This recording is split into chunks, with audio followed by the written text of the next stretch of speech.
നമസ്കാരം, മലയാളി വാർത്തയിലേക്ക് സ്വാഗതം. ബലാത്സംഗ പരാതിയിൽ രാഹുൽ മാങ്കൂട്ടത്തിൽ MLA പാലക്കാട്ടെ ഹോട്ടൽ മുറിയിൽ നിന്നും കൊണ്ടുപോകുന്ന ദൃശ്യങ്ങൾ അത് കഴിഞ്ഞ ദിവസം രാത്രിയോടെ പുറത്തു വന്നിരുന്നു. പോലീസ് സംഘം എത്തുന്നു, ഡോറിൽ മുട്ടുന്നു, രാഹുൽ ഡോറ് തുറക്കുന്നു, അറസ്റ്റ് ഉണ്ടെന്ന് അറിയിക്കുന്നു. ഏത് കേസിലാണ് അറസ്റ്റ് എന്ന ചോദ്യമാണ് രാഹുൽ ഉടൻ തന്നെ ചോദിക്കുന്നത്. കേസിൻ്റെ വിവരങ്ങൾ പറഞ്ഞപ്പോൾ റെഡിയായി ഇപ്പോൾ വരാമെന്ന് പറഞ്ഞ് പോലീസിനൊപ്പം ഇറങ്ങുന്ന രാഹുലിനെയാണ് ദൃശ്യങ്ങളിൽ കാണുവാൻ സാധിക്കുന്നത്. സ്വന്തം മണ്ഡലമായ പാലക്കാട് എത്തുമ്പോൾ സ്ഥിരമായി താമസിച്ചിരുന്നത് KPM റീജൻസിയിൽ ആണ്. ഇവിടെ നിന്ന് വന്ന ദൃശ്യങ്ങൾ പ്രകാരം രാഹുൽ താമസിക്കുന്ന 2002 മുറിയിൽ പോലീസ് 3 തവണയാണ് മുട്ടിയത്. വാതിൽ തുറന്ന രാഹുലിനോട് അറസ്റ്റാണെന്നും ഏത് കേസിലാണ് സാറേ എന്ന് രാഹുൽ തിരിച്ചു ചോദിക്കുകയും ചെയ്യുന്നു. മണപ്പുള്ളിക്കാവിലെ MLA ഓഫീസിൽ നിന്ന് 1 കിലോമീറ്റർ താഴെയാണ് സുൽത്താൻപേട്ടിലെ ഹോട്ടലിലേക്കുള്ള ദൂരം. ഓഫീസ് സ്റ്റാഫുകൾ താമസിക്കുന്ന കിടപ്പുമുറികളായിരുന്നു ഇവിടെ ഉണ്ടായിരുന്നത്. സൗകര്യം കുറവായിരുന്നതിനാലാണ് പാലക്കാട് എത്തുമ്പോൾ KPM റീജൻസിയിൽ രാഹുൽ താമസിച്ചിരുന്നത്. ദിവസത്തിന് 2000 മുതൽ 2500 വരെ വാടകയുള്ളതാണ് രാഹുൽ താമസിച്ചിരുന്ന 2002 എന്ന മുറി. മുൻപ് താമസിച്ചിരുന്ന പാലക്കാട്ടെ ഫ്ലാറ്റിൽ നിന്ന് രാഹുൽ താമസം മാറ്റിയിരുന്നു. പ്രത്യേകിച്ച് അതിൻ്റെ ഒരു സാഹചര്യമൊക്കെ നമുക്കറിയാവുന്നതാണ്. ഈ കേസുമായി ബന്ധപ്പെട്ട് പലപ്പോഴും പോലീസ് വന്നു പോകുന്നു. ഇത് ചുറ്റുമുള്ള അയൽക്കാർക്കൊക്കെ വലിയ രീതിയിലുള്ള ബുദ്ധിമുട്ടുണ്ടാക്കുന്നു. അവർ എല്ലാവരും കൂടി ചേർന്നാണ് രാഹുൽ അവിടെ നിന്ന് താമസം മാറണമെന്ന ആവശ്യം മുന്നോട്ട് വയ്ക്കുന്ന ആവശ്യം അനുസരിച്ച് രാഹുൽ അവിടെ നിന്ന് താമസം മാറി ഹോട്ടലിലേക്ക് മാറുകയായിരുന്നു. അന്വേഷണത്തിന്റെ ഭാഗമായി നിരന്തരം പോലീസ് കയറി ഇറങ്ങിയതോടെ ഫ്ലാറ്റിലെ മറ്റ് താമസക്കാർ രാഹുലിനോട് താമസം മാറണമെന്ന് ആവശ്യപ്പെടുകയും പാലക്കാട് താമസിക്കാൻ മറ്റൊരു വീട് രാഹുൽ നോക്കി. പക്ഷെ ശരിയാകാതെ വന്നതോടെയാണ് ഹോട്ടലിൽ താമസിക്കുക എന്ന തീരുമാനത്തിലേക്ക് രാഹുൽ എത്തിയത്. എന്നാലും 3ാം ബലാത്സംഗ പരാതിയിൽ പാലക്കാട് MLA രാഹുൽ മാങ്കൂട്ടത്തിലെ പോലീസ് കസ്റ്റഡിയിൽ എടുക്കുന്ന ദൃശ്യങ്ങൾ കഴിഞ്ഞ ദിവസം രാത്രിയോടെ പുറത്തു വന്നു. ഒരു വനിതാ പോലീസ് ഉൾപ്പെടെ എത്തിയാണ് ഇത്തരത്തിൽ രാഹുലിനെ കസ്റ്റഡിയിലെടുത്തത്. അർദ്ധരാത്രി 12:30 പാലക്കാട്ടെ ഹോട്ടലിൽ നിന്ന് കസ്റ്റഡിയിലെടുക്കുന്ന ദൃശ്യങ്ങളാണ് പുറത്തു വന്നത്. വാതിൽ തുറക്കുന്ന രാഹുലിനോട് പോലീസ് അറസ്റ്റ് ചെയ്യുകയാണെന്ന് പറഞ്ഞു. അത് ഭാവമാറ്റങ്ങളൊന്നും ഇല്ലാതെ തന്നെ ഏത് കേസ് എന്നാണ് രാഹുൽ ഉടൻ തന്നെ ചോദിക്കുന്നത്. പിന്നാലെ റെഡിയായ ശേഷം വരാമെന്ന് പറഞ്ഞ് രാഹുൽ അകത്തേക്ക് പോയി തയ്യാറാകുന്നുണ്ട്. ഉടനെ തന്നെ പോലീസും ഒപ്പം അകത്തേക്ക് കയറുന്നുണ്ട്. 3ാമത്തെ ബലാത്സംഗ പരാതിയിൽ അതീവ രഹസ്യമായിട്ടായിരുന്നു രാഹുലിനെ SIT അറസ്റ്റ് ചെയ്തത്. ഉച്ച മുതൽ രാഹുൽ പോലീസ് നിരീക്ഷണത്തിലായിരുന്നു. ഒടുവിൽ അർദ്ധരാത്രി 12:30 പാലക്കാട്ടെ ഹോട്ടലിൽ നിന്ന് കസ്റ്റഡിയിലെടുത്ത് രാവിലെ അറസ്റ്റ് രേഖപ്പെടുത്തി. ദേഹോപദ്രവം, സാമ്പത്തിക ചൂഷണം, നിർബന്ധിത ഗർഭചിത്രം ഇത്തരത്തിലുള്ള ആരോപണങ്ങളാണ് രാഹുലിനെതിരായ പരാതിയിലുള്ളത്.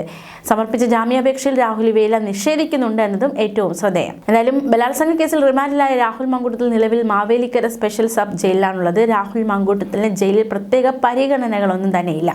സെൽ നമ്പർ 3-ൽ രാഹുൽ ഒറ്റയ്ക്കാണ്. തടവുകാരില്ല. MLA ആയതിനാലാണ് രാഹുലിന് ഒറ്റയ്ക്കൊരു സെൽ അനുവദിച്ചത്. രാഹുൽ നിലത്ത് പായ വിരിച്ചാണ് കിടന്നത്. ഡോക്ടർമാർ ആവശ്യപ്പെട്ടാൽ കട്ടിലടക്കമുള്ള മറ്റു സൗകര്യങ്ങൾ നൽകുക എന്ന തീരുമാനത്തിൽ ആയിരുന്നു. സാധാരണയായി ജയിലിൽ ഞായറാഴ്ചകൾ രാത്രി സ്പെഷ്യൽ ഭക്ഷണമില്ല. ചോറിനോ ചപ്പാത്തിക്കൊപ്പം തോരനും രസവുമായിരിക്കും നൽകുക. മാത്രമല്ല രാവിലെ ഉപ്പുമാവും കടലക്കറിയുമായിരിക്കും പ്രഭാത ഭക്ഷണം. വൈദ്യപരിശോധനയ്ക്ക് ശേഷമാണ് രാഹുൽ മാങ്കൂട്ടത്തിലെ മാവേലിക്കര സബ് ജയിലിലേക്ക് മാറ്റിയത്. സാധാരണയായി ആശുപത്രിയിൽ എത്തിച്ച് വൈദ്യപരിശോധനയ്ക്ക് വിധേയമാക്കിയ ശേഷമാണ് പ്രതിയെ ജയിലിലേക്ക് മാറ്റുക. എന്നാൽ ആശുപത്രിയിൽ എത്തിക്കുമ്പോൾ രാഹുലിനെതിരെ പ്രതിഷേധമുണ്ടായേക്കാം എന്നത് മുന്നിൽ കണ്ട് ഡോക്ടർമാരെ ജയിലിലേക്ക് വിളിച്ചു വരുത്തിയാണ് പരിശോധന നടത്തിയത്.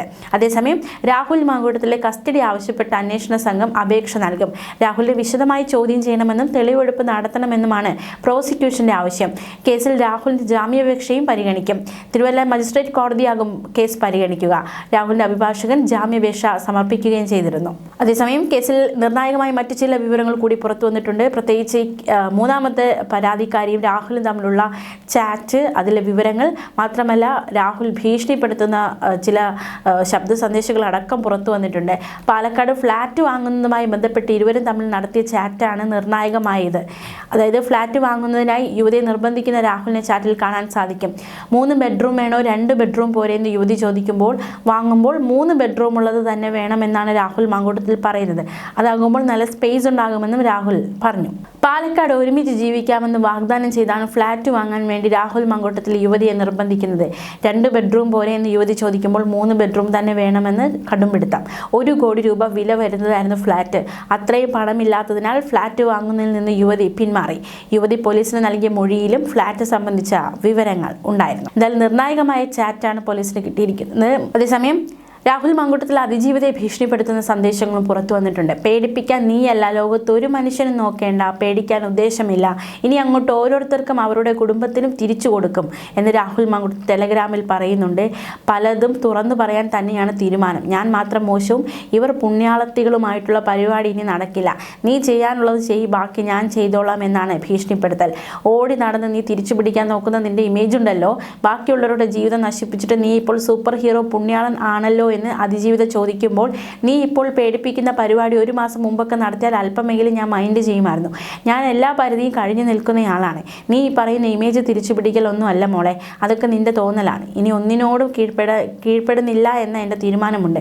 നീ എന്ത് ചെയ്താലും അതിൻ്റെ ബാക്കി ഞാനും ചെയ്യും. നീ ചെയ്യുന്നത് ഞാൻ താങ്ങും, പക്ഷെ നീ താങ്ങില്ല. നിന്റെ ഭീഷണിയൊക്കെ നിർത്തിയേക്ക്. ഇവിടെ വന്നാൽ ഞാൻ കുറേ ആളുകളുമായി നിന്റെ വീട്ടിൽ വരാം, അത്ര തന്നെ. അല്ലാണ്ട് ഇങ്ങോട്ടുള്ള ഭീഷണി വേണ്ട. നീ ചെയ്യാനുള്ളതൊക്കെ ചെയ്ത് തീർത്തിട്ട് വാ. എന്തറിഞ്ഞാലും എനിക്കൊന്നും നഷ്ടപ്പെടാനില്ല. ആകെ ഇപ്പോൾ ഇല്ലാത്തത് നീ എക്സ്ട്രാ ചെയ്യുമെന്ന് പറയുന്നത് കേസാണ്. ഈ കേസ് കോടതിയിൽ വരുമ്പോഴുള്ള അവസ്ഥ അറിയാമല്ലോ. അതും പ്രത്യേകിച്ച് ഒന്നുമില്ല. അപ്പോൾ നീ അതൊക്കെ കഴിഞ്ഞിട്ട് വാ. നീ നന്നായി ജീവിക്കുന്നേ. ആരെയാണ് നീ പേടിപ്പിക്കുന്നത്? എല്ലാം തീർന്നു നിൽക്കുന്ന ഒരാളെ നീ പേടിപ്പിക്കുന്നു. നീ വാർത്താ സമ്മേളനം നടത്തൂ എന്നാണ് രാഹുലിൻ്റെ ഭീഷണി സന്ദേശങ്ങൾ. എന്നാലും രാഹുലിനെ കഴിഞ്ഞ ദിവസം അറസ്റ്റ് ചെയ്ത് 14 ദിവസത്തേക്ക് റിമാൻഡ് ചെയ്തു. വിവാഹ വാഗ്ദാനം നൽകി ഹോട്ടലിൽ വിളിച്ചു വരുത്തി യുവതിയെ പീഡിപ്പിച്ച് ഗർഭിണിയാക്കുന്ന കേസിലാണ് അറസ്റ്റ്. രാഹുലിൻ്റെ ജാമ്യാപേക്ഷ തിരുവല്ല ജുഡീഷ്യൽ 1ാം ക്ലാസ് മജിസ്ട്രേറ്റ് കോടതി പരിഗണിക്കും. എന്തായാലും നിർണായകമായ ഘട്ടത്തിൽ കേസ് എത്തിയിരിക്കുകയാണ്. രാഹുൽ മങ്കൂട്ടത്തിൽ അറസ്റ്റിലായി. ഇനി എന്താണ് അടുത്ത നീക്കം? ഇന്ന് ജാമ്യത്തിനായുള്ള നീക്കമൊക്കെ നടത്തുന്നുണ്ട്.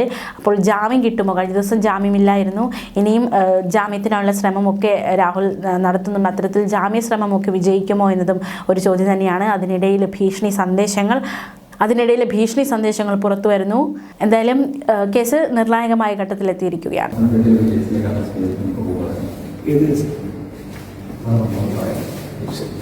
ഒരു